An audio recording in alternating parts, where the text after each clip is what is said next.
You're listening to the Wrigleyville Nation podcast. Season ticket holders and lifelong fans with neighborhood ties discuss Cubs news and neighborhood happenings.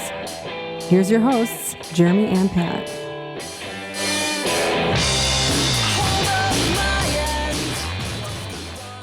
Hello and welcome to the Wrigleyville Nation podcast. This is episode 313 of the podcast. My name is Jeremy Deemer and I'll be your host. I'm joined as always by my co-host. He's my cousin and he's high atop Wrigleyville tonight. How's it going, Pat? The beautiful night in Chicago. I can't say the same for Philadelphia or Houston for that matter, but it's nice here. It's so nice that I can't blame anyone for not watching baseball this week. But good news, if you didn't watch, we're here to catch you up because we did. We watched. And painfully. Mistakes were made. We probably shouldn't. But man, we've got a lot to unpack.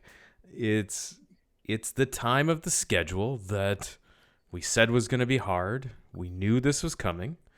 And it's as advertised. This has been a rough stretch, and it's potentially going to get rougher. We'll get into the week that will be ahead, but first, to help us recap the week that was for the Cubs, preview what's coming up ahead, go through all the roster moves and news, all the Cubs happenings.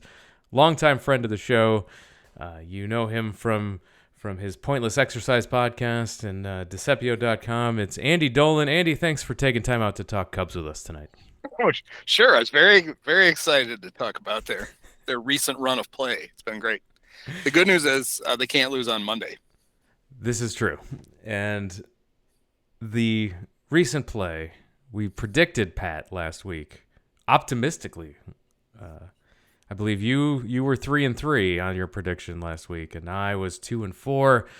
The Cubs did us one better at 1-5 for the week. 2-7 on the road trip, Pat. In my defense, not that I have much of a defense, but I really did think there'd be some sort of a dead cat bounce here after the previous week, but I didn't realize that things could, in fact, get worse. And they did. Although, the Cubs had many opportunities to win those games. I don't know if you were watching the Wednesday night game. That was a lot of fun.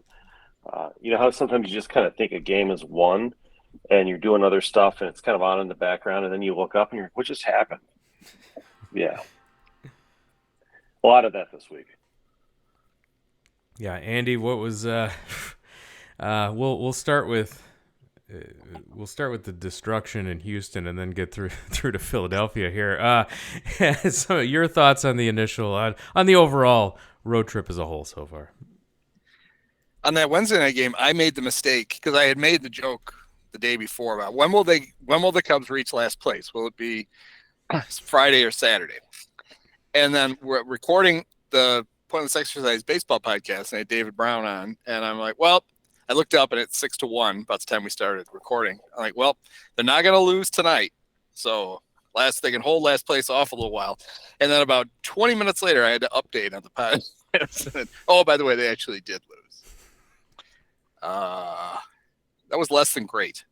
And it's an Astro team that still wasn't at full strength. I mean, they're missing 2 starting pitchers. They were still missing Jose Altuve. And to go in and not win any of those games, it was a little discouraging. This looked like a rough road trip, except, the Astros had injuries. The Phillies had a longer losing streak than the Cubs did starting that series. And they still only won one game. It's a little less than ideal. And they're doing it with 2 hitters who are completely out of their minds hot, and Christopher Morel and Seiya Suzuki. And it's still not enough. You know how bad teams often score a lot of runs in the games when their pitchers give up just a little bit more, don't score a lot of runs in the games when their pitchers pitch fairly well, and have bullpen blow-ups at just the absolute wrong time.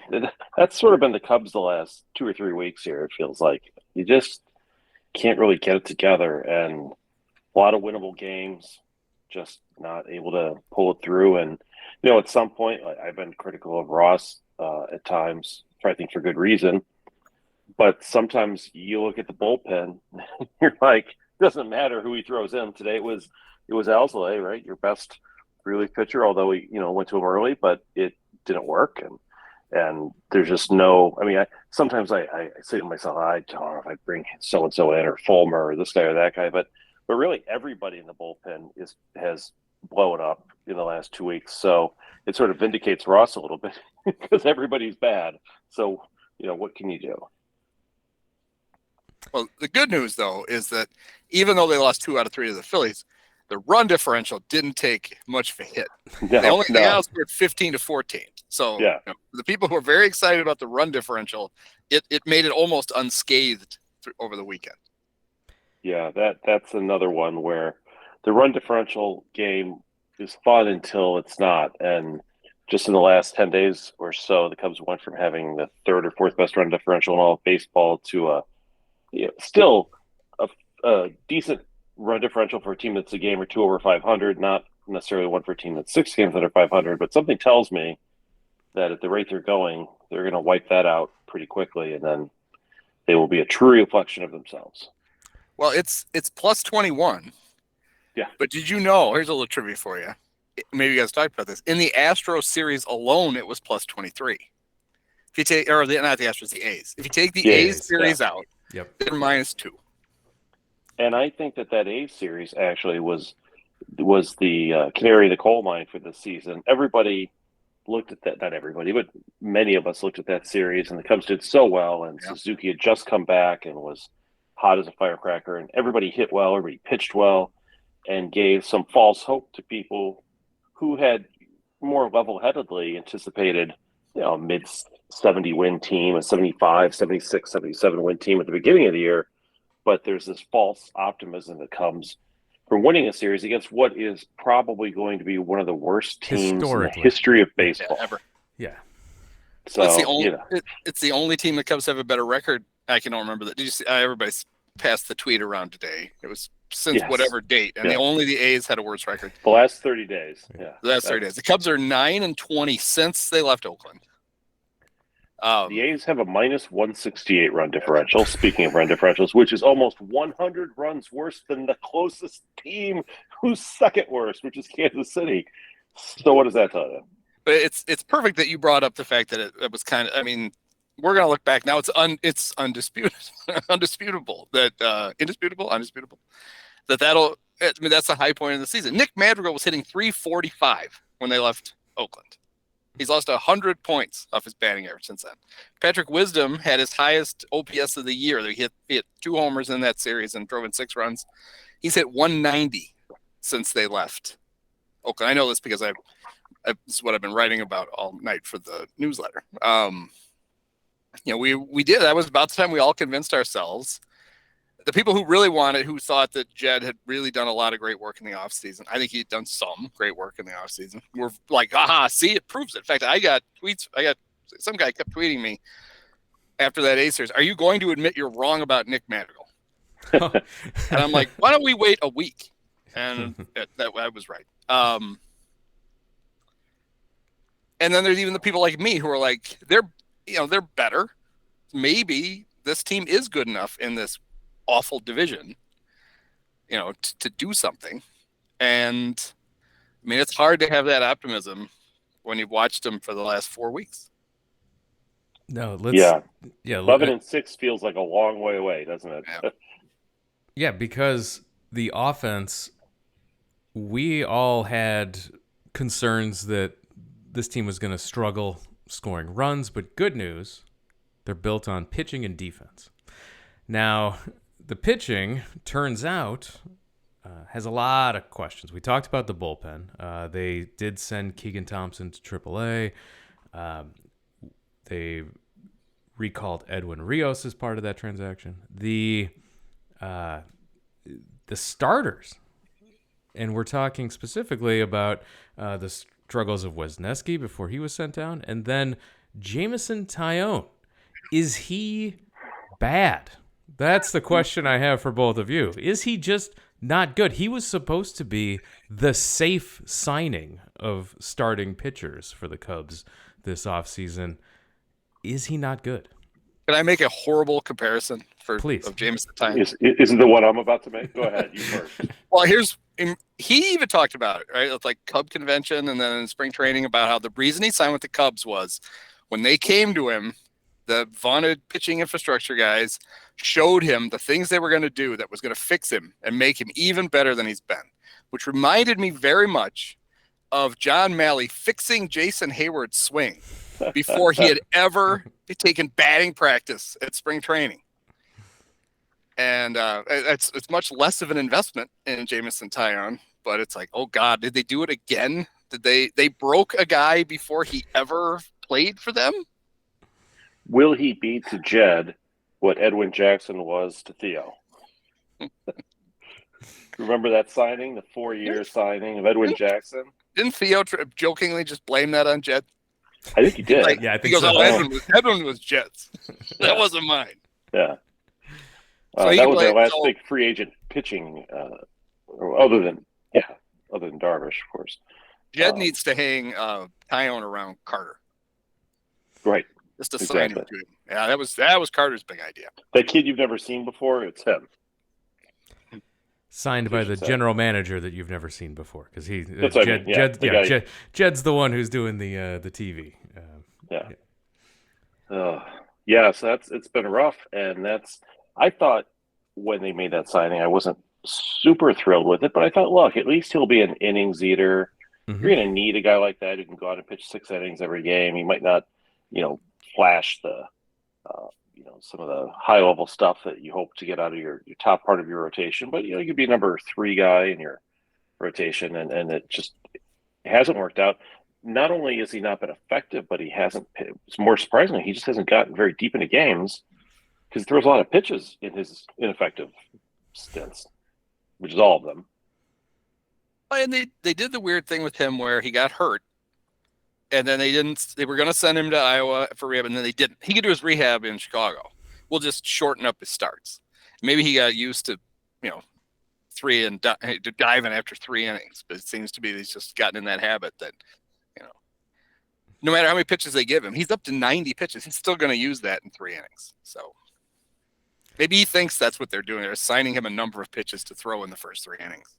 And they just need to explain to him that he could spread those out longer if he wants to. Preferably 6, yeah. So he has started 7 games, and he has pitched 26.2 innings. So that's less than 4 innings a game. That's a killer for your bullpen. Yeah, especially when his role was the opposite. Yes. Right? Yes. Like, it's not like it's your 5th starter that's blowing up. This is supposed to be your 3rd. It's not supposed to happen.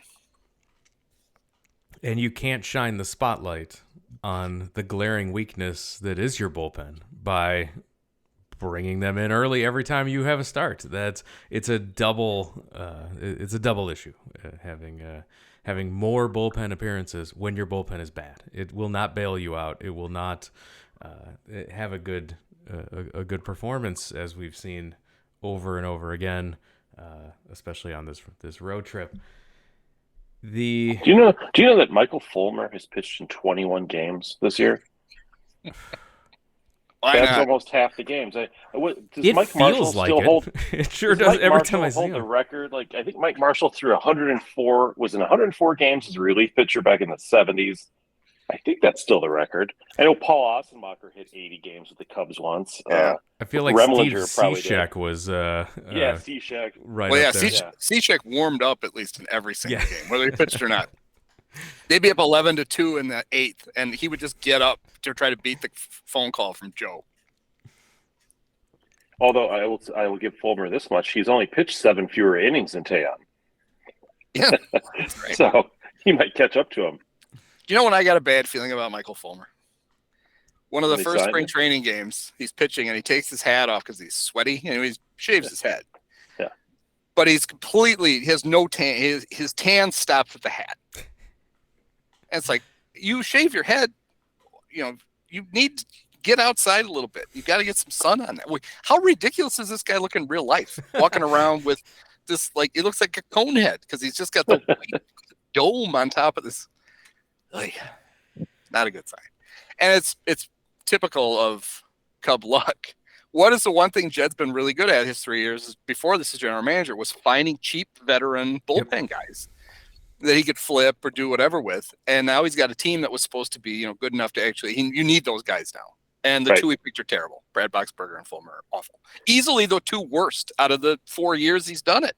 The Chafins and Taperas of 2 years ago would be really helpful right now at this point when it actually matters. There's and David Robertson. I mean, he'd done it was like the one thing you knew Jed knew how to do. So he went out and he got a couple of relievers. He got Fulmer, and you're saying that 7.58 ERA and that 1.58 WHIP is probably not good. I'll give you that low. I would have guessed higher than that. Brad Boxberger, I think they broke him in half. I wanted the Cubs to sign him like 7 years ago. I remember Jeremy. I was a big fan back then, but they never did. And now they have him, and he's 35. He's on the IL, and there's no sense, I think, of him coming back anytime soon. We'll see. And then who else did they get? They got Julian Merriweather, who has an ERA of 5.09. Oh, but we're always told he's pitching so much better. So much better. Yeah, always say that. Oh, so much better. And then he still gives up 2 runs no matter what. Yep. His FIP is better. 353. He's just pitching in bad luck. But it's just every time he pitches, it's bad luck. So that's bad luck right there. To me, Boxberger was one of those kind of amorphous. I knew he pitched for the Brewers and the Diamond. I was trying to, you can't quite picture him, even though he's a Marlin, I think, right? Except for two things I always remember about him. Number one, when they had the Players' Choice weekend with the customized jerseys, he had the emoji jersey with the box and the burger on it, which is really good. And he's the guy who gave up the back-to-back home runs to Rizzo and Bodie in that game where they tied it and then walked it off in the 9th. That was a Brad Boxberger special. Right. Nice. And he's still apparently that's the way he pitches at Wrigley no matter what team he pitches. Well, the Cubs also tried to cut and get rid of Mark Leiter Jr., but then they ended up getting him back, and he's been their best pitcher in the ball. So thank God they did, right? When you think of all the roster spots that they secured with the Mastrobonis and the Hosmers of the world, the Madrigals of the world, he was the one who they said, we don't need him. But he fell back into their laps, and thankfully so. Jed was on quite a heater, though, in the offseason. There were 12 DFAs in a row that they got back, and it only got broken up by P.J. Higgins, and that's only technically because P.J. cleared, but he didn't want to come back to the Cubs. He didn't want to go to Iowa anymore. He wanted to go to Reno or wherever. Now, I'm not sure what that tells you about your roster talent, exactly. But there you go. That's why I laughed about the Luis Torrens, oh, God, we have to carry a third catcher. Because our manager used to be a third catcher, but also because catching is and he's going to be really valuable. Maybe there'll be an injury, maybe we'll trade him, or maybe we'll do whatever. We can't DFA him, so we're going to DH him, even though he can't really hit, and we'll act like he could play second base in a pinch. I think we never had to see that. They finally never saw him play at all, did we? No, they finally had to DFA him, and then of course you get the double whammy of then that night. Jan gets hit in the head with a backswing, and as Taylor called it, he has some head stuff. And so then it's like, oh crap, we need the catcher. But that turned out fine because honestly, one of my happiest weeks of the season was the Miguel Amaya week. Absolutely, this guy's actually really good. And then I guess they figured he wasn't going to clear waivers, so they sold him to the Orioles. And the Orioles got one good look at him and said, no. And they DFA'd him. And he made it all the way around that time. The Cubs could have picked him up again if they really wanted him, and now he's a National. Him and Fran Mills signed with the Nationals on the same day. Right. I saw that. Here's a funny one for you. Who is the best hitter on the Detroit Tigers? And it's not Javier Baez. So I'll give you that hint. Who has been their best hitter this year? Not Spencer Torkelson? No. Former Cub. Recent former Cub. From last year, from this spring, I think. Is Albert Almora on that team? No, it is Zach McKinstry. Oh my God! Yes, the guy they gave up so they could keep Mastroboni and Madrigal. 112 plate appearances. He's got an OPS plus of 118. Wow, he has been their best hitter. So he is the guy Jed thought he was when they got him. Who just never was that for the Cubs. Right. And their best pitcher, of course, Alex Lang, former Cub first-round draft pick, who was traded in the Nick Castellanos trade a couple years ago. Yeah, so their best pitcher and their best hitter are both former Cubs. Another former Cub. We knew this that was shows coming. you how bad they are, by the way. Yeah. Go ahead. Glad to see it finally happen this week since we last podcasted. Eric Hosmer was one of those sent DFA and cut from the team. Andy, would his leadership have made a difference in some of these one-run games this weekend, do you think? Today's game? I think they'd have won them all. I think it was foolish. You let go of the heart and soul of your team. Yeah. Look what happened. Andy, what was your favorite moment of the Eric Hosmer era? Oh, it's the ninth inning bunt against the Nationals. Yeah. I mean, that was his Nefi Perez moment. That might be one of the 10 moments for the season when we look back on this and try to figure out what went wrong. That might be on the highlight film. I also like I think it was literally opening day when somebody bounced a throw to first and he didn't stretch for it. Right. And the guy beat it out because he just kept waiting for the ball to come to him. Yeah. And then Boog would still go on about what a great defensive first baseman he was. It's like, well, do you what? Boog, is there a pillar in the way? Can you not see first base from the booth? I think what Boog said was, some people think that if you reach your glove out, you'll get the ball faster. But this research shows that the ball gets there just as fast either way. And I'm like, no, that's actually not what the research shows. You are wrong. Yeah, that literally can't be true. That can't be true. Yeah. Poor guy. But I will say this: at the rate we're going, I kind of miss Eric Hosmer because he was replaced by somebody. He's been replaced by somebody who's so far in 50 plate appearances or so, 53 plate appearances, is actually worse. Pat Mervis has had a worse couple weeks than Hosmer did. So careful what you ask for. I'm sure Mervis will pull it around here, and he's young and. Maybe some of the concerns they had with holes in his swing. And I remember, was it in the offseason when some of the national scout type guys were saying that they didn't think Mervis's performance would translate to the MLB. And a lot of the Cubs people took great exception to that because that was clearly not the case. Just look at what he was doing in AA and AAA last year. And I guess we'll find out. But so far, it hasn't warranted up quite the way we'd hoped.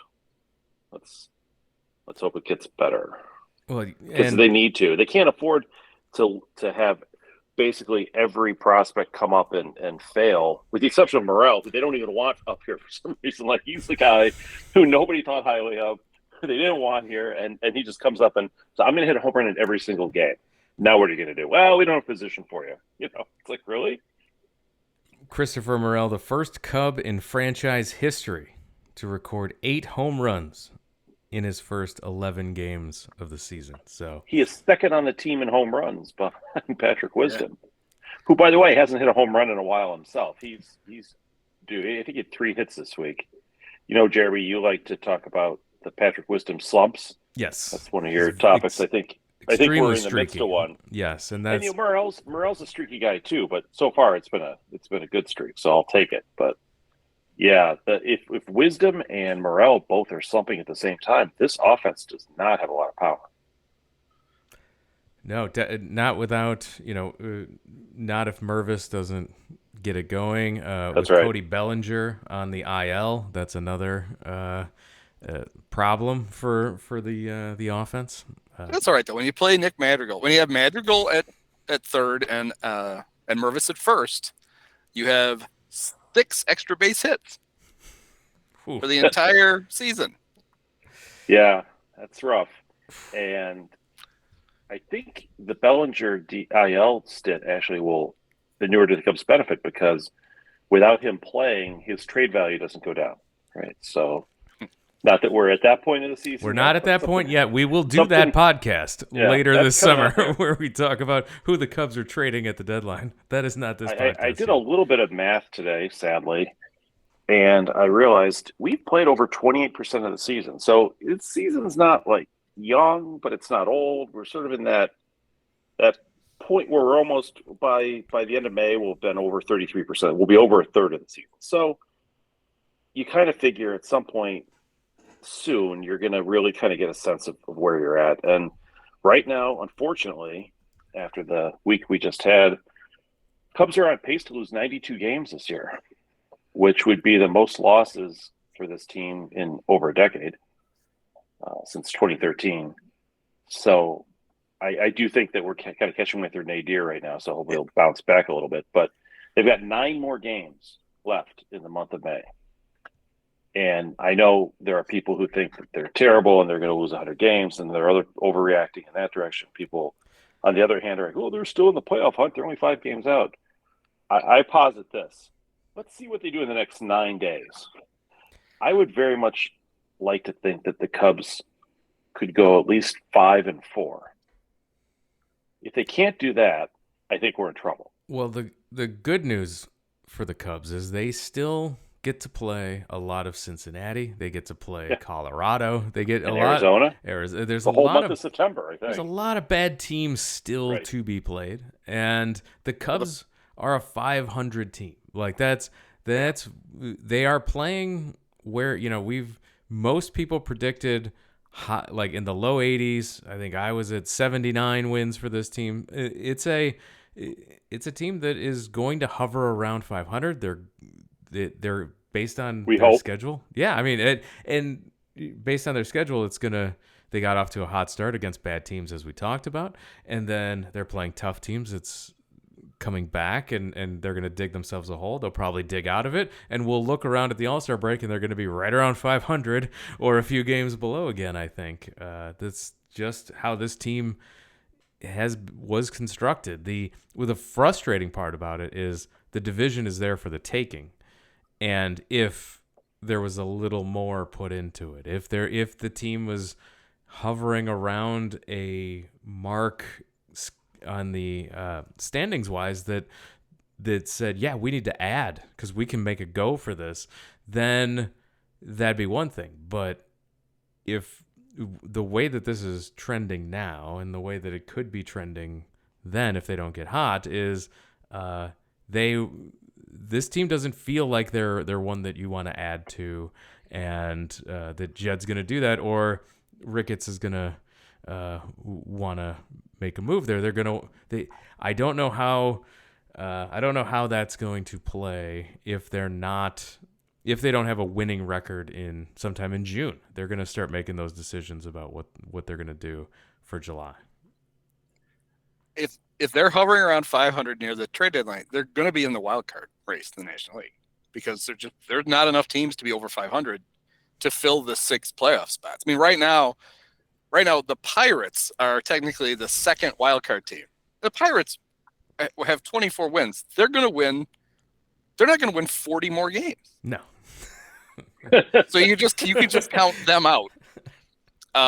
My fear is that the Cubs are going to hang around. And this is what the owners wanted. This is what the expanded playoffs were for. This is why the players actually pushed against the expanded playoffs, was this idea then that you could just kind of put together a team that's okay, and you'll at least be in the playoff race in September, and you can sell the illusion of competitiveness to your fans.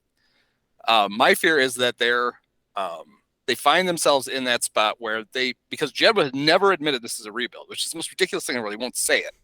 Where they get to a point where they know they're not bringing Bellinger back. They know they're not going to spend what it's going to take, and they just keep him because they're on the fringes of the wild card race. They don't make the wild card, and they're like, well, we got to pick for him. Oh, great, you get the 58th pick in the draft or whatever instead of actually trading it for somebody.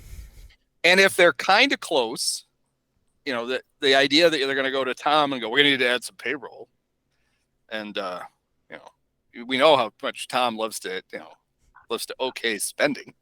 They'll just, I could just see them twisting themselves into knots and not doing either. They don't add and they don't sell, and they just kind of linger there, and they don't do anything to try to make a run at the playoffs this year, and they don't do anything to try to put themselves in a better position to make the playoffs next year, which is with a team with supposedly put together the way it is. This year this was supposed to be the year where they're kind of doing what they did, except they've done it in, they didn't get to their record. They didn't get to 20 and 26 by, winning 2 and losing 3 and winning 2 and losing 3. And all of a sudden you're 6 under. They did it by, getting off to a good start and then just cratering and getting everybody pissed at them. next year is supposed to be the year when, you add to that. And so you should be clear-eyed enough at the deadline if you're hanging around, 2 teams ahead of you for the last wild card spot. You need to suck it up and just go, okay, even if we make it, what are we going to do in the playoffs? Nothing. If we can get players that'll put us in better position next year, let's do it. They're not going to do that. They're just going to ride the, hey, we're in the race crap. And I would like them to do that and say, look, this is the last year we're going to rebuild. Sort of like they did when they traded Samardzija for, at the time, Madison Russell, which seemed to be a good deal. But they said, okay, we're not doing this anymore after this year. This is the last one. Yeah. If they end up selling off or if they're in a position where they should sell off this year and then we find ourselves in this position again next year, then I think Jed's gone, right? I mean, you can't go 5 years of that at this point. I don't know. I get a very Reinsdorf family feel out of the Ricketts. I think they think of David Ross as like their adopted brother, and I think they think Jed is, I fear maybe more Jed than Ross. I just have this weird feeling that they're never going to take an objective evaluation of David Ross. Like, we piss and moan and we bitch about his batting orders and his ridiculous, hey, let's pinch run. The Hosmer thing. The thing that cracked me up the most about that when he bunted is that when there wasn't a double play, he didn't get forced at first. They had Nelson Velasquez run for him. Why didn't he just hit for him? Why did he go in to run for it? Right. There's all kinds of strategy stuff that just makes you feel like the guy's in over his head. Yeah. But I just have a feeling that the ownership, they're never going to see it that way. This is Grandpa Rossi. I don't know if you guys know this. He had a home run in the 7th game of the World Series. Yep. Despite the fact he did a lot of other things in that game that almost lost the World Series for the Cubs. He did hit that home run, and he's a folk hero, and he finished second in Dancing with the Stars, and we got to keep this guy forever. We identified him as this future managerial genius. And I have a real fear that we're going to be years down the road where it's like, he's been around as long as Jim Riggleman. Well, he hit the home run because Miller was tipping his pitches, and they knew it was coming. That's the other part of that. But anyway, you know who else knew what was coming? Rajay Davis, because every single pitch Ross had called in the playoffs for Aroldis Chapman was a fastball. The entire playoffs, they were all fastballs. So last year, as you know, the Cubs were 74-88. Not a great season. After 46 games last year, the Cubs were 8 games under 500. Right now, they're 6 games under. So we're better, right? What the Cubs did last year is what I don't want the Cubs to do this year, which is they played poorly pretty much all year. They got worse. And then in late September and early October, they won 11 out of 12 because they'd be damned if they were going to get a high draft pick. They wanted to make sure they could artificially lower the draft pick for no real reason while they just blew through Miami and Pittsburgh and Philadelphia. Philadelphia, by the way, who they swept September 27th through 29th. Yep. And then they had to go ahead and sweep Cincinnati after. I mean, it was just one after another. I don't want that this year. I would rather, either win or lose, but don't play terribly. And then when you're absolutely eliminated from the playoffs, go on a tear like that. So wait, are you insinuating that the team with the 5th best record in the National League after the All-Star game won all those games when it didn't matter? They can knock me over with a feather. Yeah, right. That was the thing that we heard all winter about how they're really getting better. And it's like, yeah, well, how many of those teams were trying? I mean, the Phillies were, but that was about it. There were only 7 teams in the National League that tried to win last year. And Pittsburgh, only one Miami, of them and Cincinnati weren't trying. We know that. No. They were. The only team that tried that didn't make the playoffs this year were the Giants. The other 6 teams all made the playoffs because there's 6 spots. And the Cubs were beating up on a bunch of the ones who had long ago given up trying to win. And that was supposed to be some benchmark of the progress of this. Don't call it a rebuild. It's just amazing. So let's look ahead. Just a recap on the Phillies series quickly. It was exciting. Cubs 10-1 victory on the Friday. Then they turn around and get crushed 12-3 on Saturday. And then today, Justin Steele pitched incredibly well for the Cubs and came away watching Alzolay give up the home run and the Phillies beating the Cubs 2-1 on the Sunday to win 2 out of 3. We talked about Christopher Morel as a bright spot. We can talk about Justin Steele as another bright spot here. It seems every week we do this podcast, Justin Steele is the ace of this staff at this point. I mean, he's the guy you feel best about when he's out there going. Him and Stroman.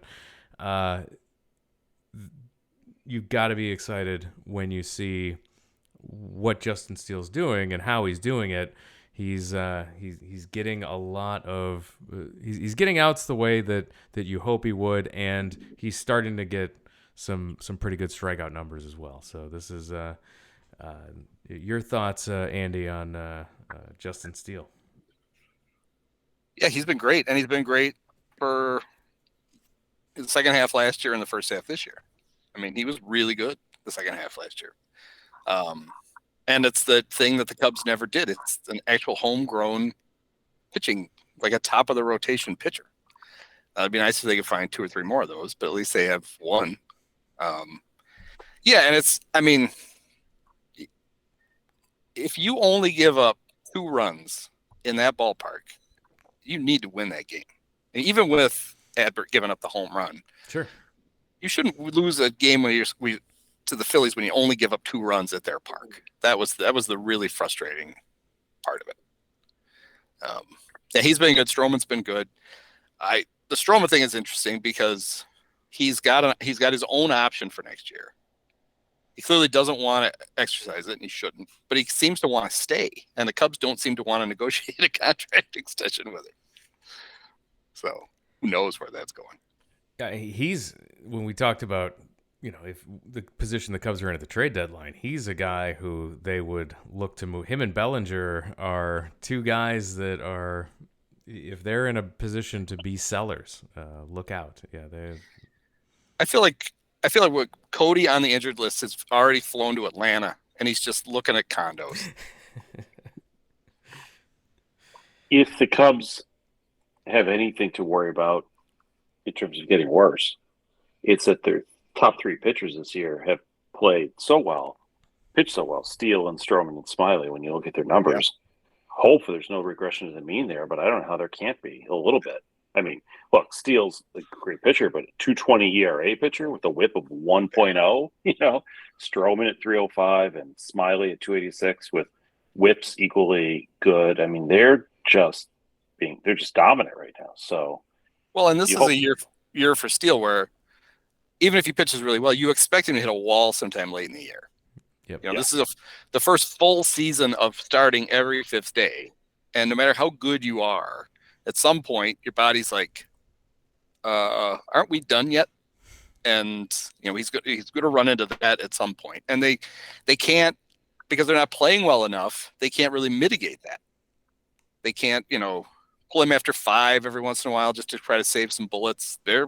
He's their best pitcher. So, and you're right, they've got 3 guys that they can rely on, and then 2 are a coin flip every time.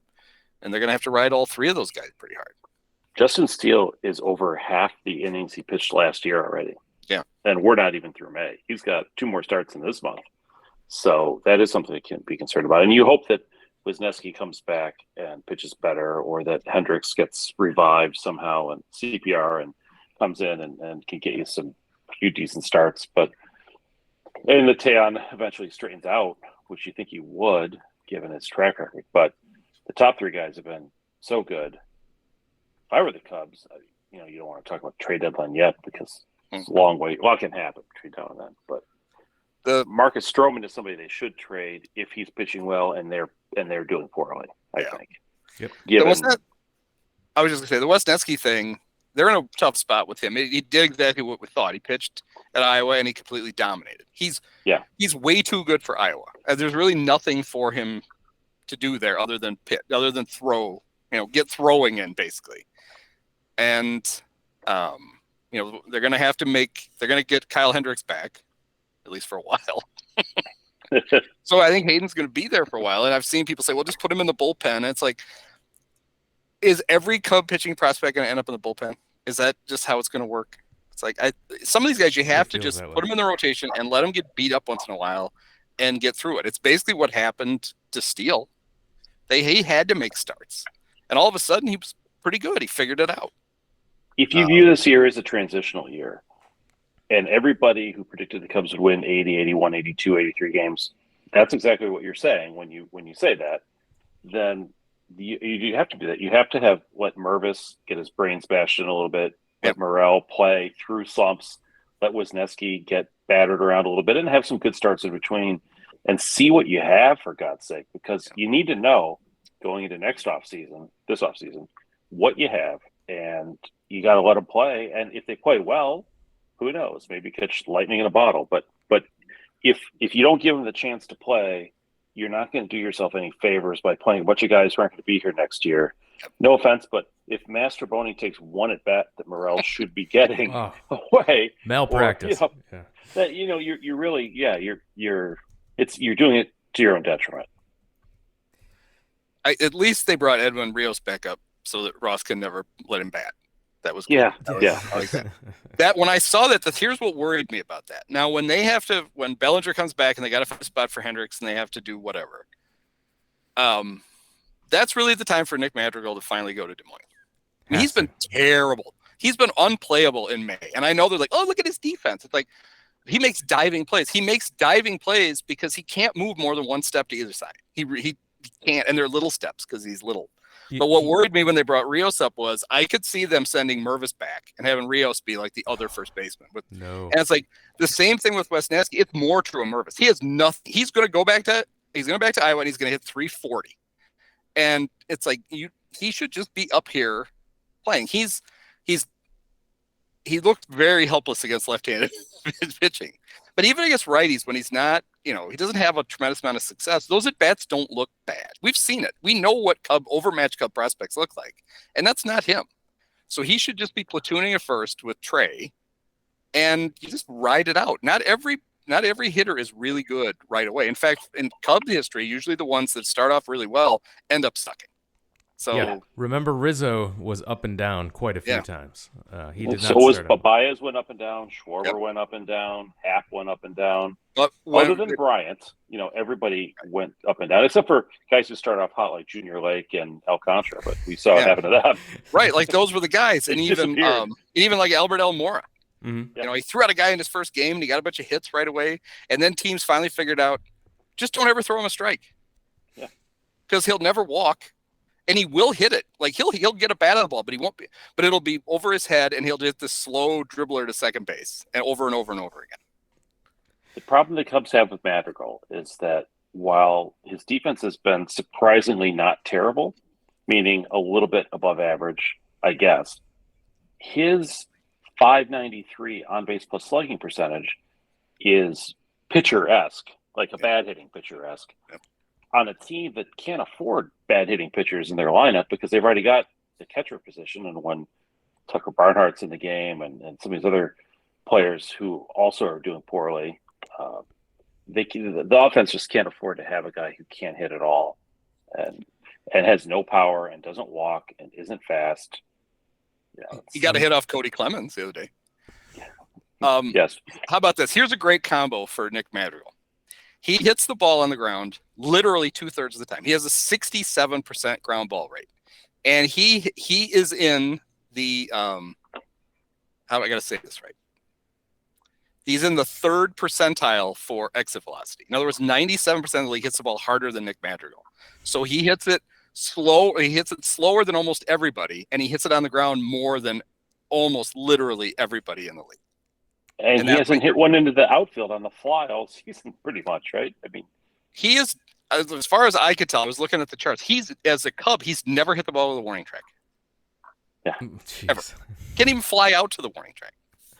You mentioned that he's made some good defensive plays, and Andy mentioned that he does it it looks spectacular because he's struggling to make those plays. And it reminds me of Jock Jones when he was in the outfield here. Yep. And you'd be like, wow, what a great play. And it's like, that would have been a routine play for other guys. He's making it look harder than it actually is. And that's what Madrigal's doing over at third. They have a current guy who makes it look harder than it is. Boog brought out the stat that he thought was so impressive. Did you hear the one about Ian Happ the other night? No. That he made 18 sliding catches last year, was the most in the National League. And they said it after a play where he slid for no apparent reason. Now, the catch was not great. Like, he misjudged it and he slid, but then he did make a great throw. He almost doubled the guy off at first with his little weenie. He still has an infielder arm in the outfield. But that's why, like, I know he won the Gold Glove, but when you look at the history of left field Gold Glove winners in the National League, it's hilarious. I mean, some of the guys that have won that award. Marcell Ozuna won it the year. Do you remember the year that he climbed the wall I think it was in Philly, to try to rob a home run, and the ball hit on the warning track behind him. It wasn't over. And then he had a later in the season where he dove and the ball hit him in the back. He won it that year. But the eye test last year on Happ, we watched him. It didn't look like a Gold Glove outfielder. He was improved. He could make all the play. He could make routine plays, but he still takes weird routes to the ball. And he does this weird choppy step thing when he first takes off because he can't quite figure out where he's going. It's like he is, but on marquee, every time he makes a catch, it's a Gold Glover Ian Happ. It's like all Gold Gloves are not the same. Trust me. So Nick Madrigal does have a triple this year, which I was going to say is impressive. It was a ground ball triple down the line at Wrigley. I forget who chased after the ball, but they don't play him to pull. So he actually pulled one down the line, and the left fielder had to run farther than Nick did. But I remember that. It was a ground ball triple in Wrigley. You don't see that very often. When Fergie Jenkins was 40 years old, he also got a triple as a Cub. So it's not quite as impressive as you might think. Madrigal also had a double to right field that was foul. Yes. I don't know. I don't remember who it was against, but they didn't challenge it. And it's like, that ball's foul. And they just let him. It's like the little kid, like the littlest kid on the Little League team. Like, just let him have his double. That's fine. Yeah. Look how happy he is. Just let jumping him up and down. Yeah. Well, I will say this. I take full credit for fixing Seiya Suzuki's offensive approach at the plate. After last week, we did discuss this last week. Yeah, when Matthew Truebud and I were working on this, I've been channeling my inner John Maley for the last couple of weeks, and I think I've got him back on board offensively. And he actually even made a really nice throw today to help our good friend Justin Steele by throwing out our buddy Nick at third base on a fly ball to right field. You don't see a lot of those 9-5 plays, and threw him out by a comfortable. I mean, it was a comfortable margin. It wasn't like it was bang bang. So it's nice to see Suzuki make a good defensive play, because his defense, I don't know what it is about his defense and WAR, but the WAR has never liked his defense. And this year he's on pace to be like a -2 WAR defensive player, which is, you talk about, I mean, that's Adam Dunn-like. That's Dave Kingman-esque. That's really bad. I don't understand it, but it's got to get a little bit better. And hopefully that arm he showed today will lead to, I don't know, something. He also dropped a fly ball this week too, I guess, right? So Morel didn't really drop one, but he had that one in Houston where he kind of wandered around the Crawford boxes and didn't know where he was. They gave up 2 runs, but then he hit a 3-run homer. So he was +1 on the day. So what is up with his defense? Do you? I mean, he doesn't seem like he should be bad. Who can play everywhere and just doesn't play any of it very well. Honestly, I think he's probably, and this would be horrible for the Cubs. I think his best position is probably third base. And it's not like they have a gaping hole over there right now with 2 guys who just aren't hitting at all. It's like, maybe just put him there and leave him there for a while. Wasn't Suzuki considered a good defensive player in Japan? Then he came over. He won their Gold Glove. Right? If you play MLB The Show, every time you play the Cubs, Boog tells you the story about it. He even says it the same way. He won 5 Golden Gloves. That's just like the Gold Glove. Oh, it's so much different in America. And he was supposed to be really good. And yet here, he just hasn't been really good. And last year, the excuse was that the stadiums were bigger and the sky was different or something to that effect. And he said something about the pitching velocity threw off his defense. And I was thinking, I think that got mistranslated through toy.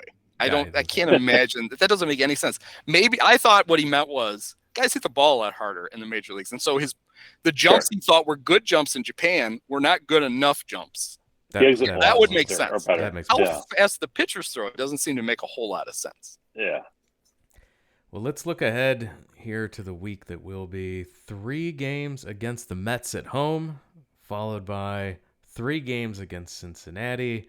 As we go into the holiday, Tampa Bay comes for 3 games as well. So starting looking ahead, we'll take it until the next time we podcast. So that will be 6 games. So 3 against the Mets, 3 against Cincinnati. All at home. All at home. Now the Mets are 7-3 over their last 10, and Cincinnati always is frustratingly.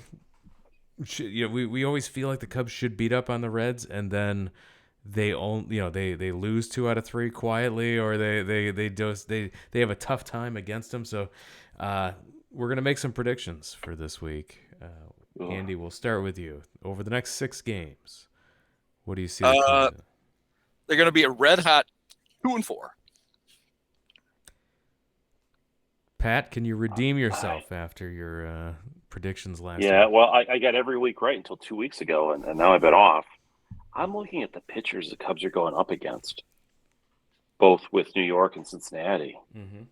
And they should. I mean, if you're going to get healthy, like New York is known for having a pretty good starting rotation, but Senga, McGill, and Carrasco doesn't strike me as a murderer's row of pitchers. So no, and it's Senga and Smiley, and then McGill and Stroman, and then Carrasco and Tyone are the pitching matchups. So this isn't the Jacob deGrom era, right? These are lower level guys, and Carrasco, I don't even know if he's just a shell of himself. I don't even know if he. Yeah, what a matchup, him and Tyone. Like, oh my God. It'll be both teams' bullpens will be up in the first. Yep. I don't think that they just call it a bullpen day. I think it's what they do ahead of time, right, to get it ready. And then Hunter Green, Williamson, and Ashcraft. I mean, I think the Cubs are going to go 4-2, which I know sounds odd, but that dead cat bounce is coming eventually, and I got to come in this week. Okay, I'm with Andy. I think this is a 2-4 week here. I think that they can. It might be one of those where they take 2 out of 3 in one of these series. I cannot determine which one that would be. and of course, when Drew Smiley comes back to earth in his 2 starts this week, I'll be the one who has egg on his face. But is Austin Kern still playing for the Reds? Is he going to show up with a back-breaking double at some point? Who was that huge guy who hit like 90 home runs just against the Cubs? It was and funny. Then they traded him. Suarez? Was it? No, one of the guys who, other than Christopher Morel, who hit 8 home runs in an 11-game span, is Aristides. Aristides, yes. And he hit I think he hit 5 of those against the Cubs. Yep. I'll never forget that. Is Joey Votto coming back just in time for this series? I don't know. Well, hopefully not. The guy who killed Jason Bossler is gone, right? They DFA'd him. He killed him the first time they played the Reds. Former Cub farmhand. Yeah. I just don't. I look at the Reds lineup and I say, wow. Every time. We might not like our lineup, but that should be a get healthy series for the Cubs. The Reds are bad. They're not really trying. Yeah, they've got good young pitchers, but they don't even have them all in the big leagues yet. And, one of them's out for extended period of time now. And the other thing is the Cubs are only a game ahead of the Reds for last place. So just for our own respect for ourselves, we need at least 2 out of 3 to prevent that calamity from striking. I want Boog to start the Friday game with, when the Cubs and Reds play, you throw out the records. Thank God.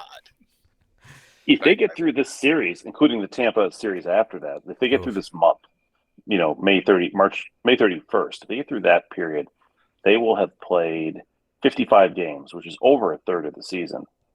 And I really hope that they are not more than 6 or 7 games under 500 at that point. Because if they are, it's just math starts to take hold. And the start of June is awful. It's a West Coast trip with 4 in San Diego, 3 against the Angels, and then 3 against the Giants. They always play 10-game stretch well out west. That 10-game stretch is going to be tough, and I'm not after what the Cubs did to San Diego and how they held their big hitters in check. I don't know if that's going to repeat itself, but after that 10-game stretch, then they come home for the Pirates, Orioles, and then at Pittsburgh. But the Pirates aren't going to probably call it a season until just after that, like June 22nd will be when they give up. And then the Cubs get to go to London and face the Cardinals. But before they get to London, they've got a lot of baseball games here to play. And I'm hopeful that this next 9-game stretch, they can at least just play 500, right? Be 5-4, be 4-5, just at least show that you're not completely going to tank, because you can't go 3-6. Then at that point, you're dead man walking in June, and that's never fun. Nobody wants that. No, so this is an important homestand to try to right this ship and stop the bleeding here for the Cubs coming up. So definitely, and let's have Matt Mervis get hot at home, right? Yeah. Then we can call him Mash Mervis and stuff like that, and that'll be fun. And with that, we're up against it. We are running out of time. Time flies when we're having fun talking with Andy Dolan. And so, Andy, please remind our listeners where they can find all your work on the internet. Yeah, the easiest place is just go to pointlessexercise.com. That's where the newsletter is. You can sign up for the podcast. A special deal just for your listeners. The subscription to the Pointless Exercise newsletter is 0% off. It's 100%, just the normal price. Normal price. Get in. Sign on up. Yep. No, if you don't already subscribe, highly recommend. It's a fantastic stuff. Always fun and a great podcast as well. So always great to chime in there, and a good follow on Twitter as well. Make sure you throw out your Twitter handle for them. Recipio.com, all spelled out, even the dot. D-O-T. Perfect. And you can follow us on Twitter as well, at Wrigleyville Nat. Same for Instagram, Facebook.com/Wrigleyville Nation as well. We have a YouTube channel. You can start subscribing over there for video podcasts coming soon. Search for Wrigleyville Nation Podcast on YouTube. And all those links, the entire back catalog, everything we've talked about, and our Patreon as well. Patreon.com/Wrigleyville Nation. That's the reason we are ad-free every single week, and that's because of our patrons over there. The links to support the show via Patreon, subscribe to the podcast, everything I just described is available at our website, WrigleyvilleNation.com. And with that, we're calling it a podcast. Pat, anything before we go? No, I'm done for the week. Oh, it's been a long week. Me too. All right. Thanks again, everyone, for listening, and we'll talk to you again next time.